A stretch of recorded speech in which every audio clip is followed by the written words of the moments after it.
ایک بادشاہ کی 7 بیٹیاں تھیں۔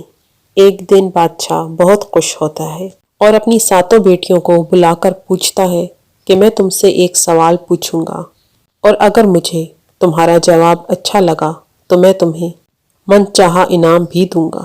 سب ایک قطار میں کھڑی ہو جاؤ اور ایک ایک کر کے بتاؤ کہ تم کس کا دیا کھاتی ہو، کس کا دیا پہنتی ہو۔ ان 7 میں سے 6 بیٹیوں نے کہا، ابا حضور، ہم آپ کا دیا کھاتے ہیں اور آپ کا دیا پہنتے ہیں اور آپ ہی کی وجہ سے ہماری یہ شان و شوکت ہے۔ یہ سن کر بادشاہ بہت خوش ہوا اور سب کو ان کی من پسند چیزیں دے دیں۔ جب سب سے چھوٹی بیٹی کی باری آئی تو اس نے کہا کہ میں اللہ کا دیا کھاتی ہوں اور اپنی قسمت کا پہنتی ہوں اور یہ میرا نصیب ہے۔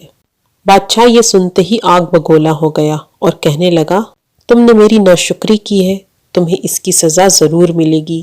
شہزادی نے کہا، جو حکم ابا حضور۔ بادشاہ نے سپاہیوں کو کہا، اسے جنگل میں چھوڑ آؤ اور میں بھی دیکھوں یہ میرے بغیر کیسے اللہ کا دیا کھاتی ہے اور اپنے نصیب کا پہنتی ہے۔ شہزادی سے تمام زیورات واپس لے لیے گئے اور خستہ حال کپڑوں میں بغیر کسی ساز و سامان کے بادشاہ کے حکم کے مطابق جنگل میں اسے تنہا چھوڑ دیا گیا۔ لیکن شہزادی بہت مطمئن تھی اور اسے اللہ پر توکل تھا کہ جو اس نے رزق اور عیش و عشرت میرے نصیب میں لکھی ہے وہ مجھے ضرور ملے گی۔ سب سپاہی شہزادی کو چھوڑ کر واپس چلے گئے۔ شہزادی جنگل کو دیکھنے لگی۔ چاروں طرف درخت ہی درخت تھے اور دوپہر سے شام ہونے والی تھی۔ شہزادی نے سوچا، چلو کیوں نہ کچھ لکڑیاں اکٹھی کر لوں تاکہ رات کو آگ جلاؤں، پھر کوئی جنگلی جانور پاس نہیں آئے گا اور رات بھی گزر جائے گی۔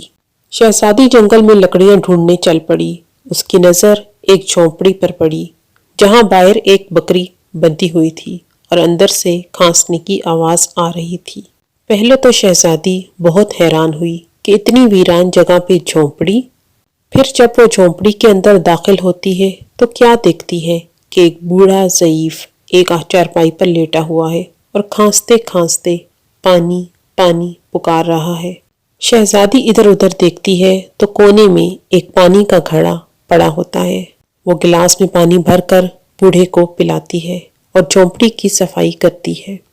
اتنے میں بوڑھا شہزادی سے پوچھتا ہے کہ بیٹی تم کون ہو اور اتنے بڑے جنگل میں تم اکیلی کیا کر رہی ہو؟ تب شہزادی اسے بتاتی ہے کہ وہ یہاں تک کیسے پہنچی۔ وہ بوڑھا ضعیف اسے جھونپڑی میں ہی رکنے کا کہتا ہے اور کہتا ہے کہ میں جنگل میں کام کرتا ہوں، صبح شہر جاؤں گا اور 8 دن کے بعد آؤں گا۔ تم یہیں رہو اور جھونپڑی میں کھانے کا سامان ہے اور ندی پاس ہی ہے، تم وہاں سے گھڑا بھر لیا کرنا۔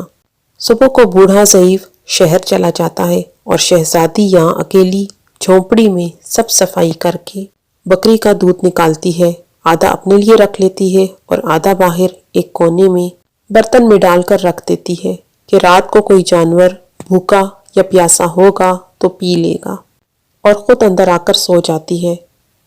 صبح سویرے جب شہزادی اٹھتی ہے تو کیا دیکھتی ہے کہ دودھ کا برتن خالی ہے اور پاس ایک لال پڑا ہے جو دیکھنے میں بہت ہی نایاب اور قیمتی معلوم ہوتا ہے، اور پاس ہی سانپ کے نشانات بھی نظر آتے ہیں۔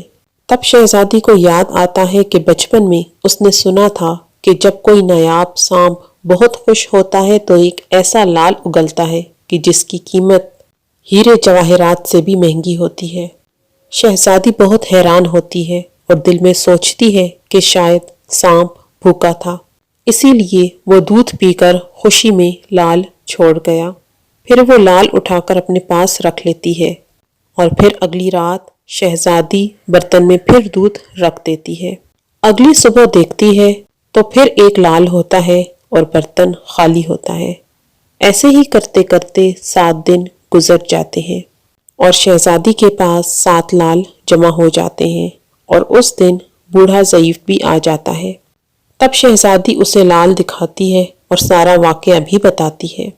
شہزادی بوڑھے ضعیف کو 3 لال دیتی ہے اور کہتی ہے شہر جا کر یہ لال بیچ دو اور آتے وقت اپنے ساتھ محل بنانے والے مزدور بھی لے کر آنا۔ باقی 4 لال شہزادی اپنے گلے میں مالا کے طور پر پہن لیتی ہے اور کچھ ہی مہینوں میں جنگل میں ایک عالی شان محل تیار ہو جاتا ہے جس میں بوڑھا ضعیف اور شہزادی رہنے لگتے ہیں۔ ایسا خوبصورت محل جس میں ہر آرائش، نوکر چاکر، دنیا کی تمام نعمتیں موجود ہوتی ہیں۔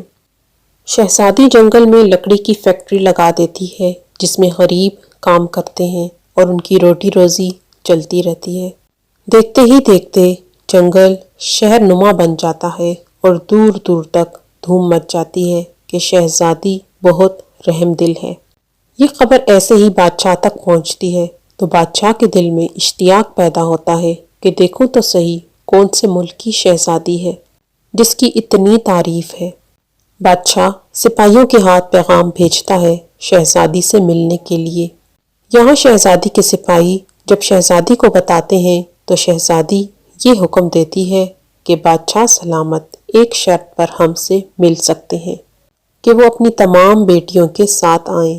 سپاہی جا کر بادشاہ کو پیغام دے دیتے ہیں۔ ایک دن بادشاہ اپنی تمام بیٹیوں کے ساتھ شہزادی کے محل جاتا ہے۔ شہزادی ان سب سے ملتی ہے لیکن اس نے چہرے پر نقاب کیا ہوتا ہے اور ان کے لیے 7 رنگ کے کھانے پیش کرتی ہے اور ہر کھانے کے ساتھ اسی رنگ کا جوڑا اور زیورات پہن کر آتی ہے۔ محل کی شان و شوکت، خوبصورتی اور شہزادی کا انداز بادشاہ اور باقی تمام شہزادیوں کو بہت حیران اور متاثر کرتا ہے۔ آخر میں بادشاہ شہزادی سے کہہ دیتا ہے کہ تم میری بیٹی کی جگہ پر ہو اور میں بھی تمہارے کہنے پر اپنی تمام بیٹیوں کے ساتھ آیا ہوں۔ پھر یہ پردہ کس لیے؟ بہت اصرار پر شہزادی کہتی ہے ٹھیک ہے میں تیار ہو کر آتی ہوں۔ سب شہزادیاں آپس میں سرگوشی کرنے لگتی ہیں کہ اتنی تو تیار ہے، اتنے مہنگے زیورات پہنے ہیں اور اب اور کتنا تیار ہو کر آئے گی۔ اتنے میں کیا دیکھتے ہیں کہ دور سے ایک خستہ حال کپڑوں میں کوئی آ رہا ہے اور غور کرنے پر بادشاہ کو یاد آتا ہے کہ یہ ابھی تک زندہ ہے اور جب میں نے اپنے سپاہیوں کو اس کی خبر لینے بھیجا تھا تب انہوں نے ہی بتایا تھا کہ وہاں شہزادی کا کوئی نام و نشان نہیں ہے، تو یہ کیسے ممکن ہے؟ بادشاہ خوشی سے جھوم اٹھتا ہے اور کہتا ہے جاؤ اس شہزادی کو بلا لاؤ، میں تمہیں اس شہزادی سے آزاد کروا کر لے جاؤں گا، چاہے وہ تمہاری قیمت میں میری ساری بادشاہت مانگ لے۔ یہ سن کر شہزادی کہتی ہے نہیں ابا حضور، میں ہی وہی شہزادی ہوں۔ میں نہ کہتی تھی کہ میں اللہ کا دیا کھاتی اور اپنے نصیب کا پہنتی ہوں، بس اسی اللہ نے مجھے کہاں سے کہاں پہنچا دیا ہے کہ آج میں آپ سے بھی زیادہ امیر ہوں۔ پھر شہزادی اپنا تمام حال بیان کرتی ہے کہ وہ اس مقام تک کیسے آئی اور اپنے گلے کی مالا بھی دکھاتی ہے جس میں ابھی بھی 4 لال موجود ہوتے ہیں۔ یہ بات سنتے ہی باقی تمام شہزادیاں دل میں رشک کرنے لگتی ہیں اور سوچتی ہیں اے کاش ہم نے بھی تب کہا ہوتا کہ اللہ کا دیا کھاتی ہیں اور اپنے نصیب کا پہنتی ہیں۔ ہمیں اللہ کی ذات پر یقین رکھنا چاہیے کہ وہ جس حال میں بھی رکھے ہمیشہ اس کا شکر ادا کریں، وہ ذات ہمیں کبھی بھی تنہا نہیں چھوڑے گی۔ ہمیں اپنی آخرت کے ساتھ ساتھ اپنے بچوں کی آخرت کی بھی فکر کرنی چاہیے۔ یہ چھوٹا سا پیغام ہماری نوجوان نسل کے لیے ہے۔ اگر ہو سکے تو اس ویڈیو کو ضرور شیئر کریں۔ اللہ نے چاہا تو ہمیں اس کا اجر بھی ضرور ملے گا۔ مزید دلچسپ واقعات کے لیے ہمارے چینل کو ضرور سبسکرائب کریں۔ اللہ حافظ۔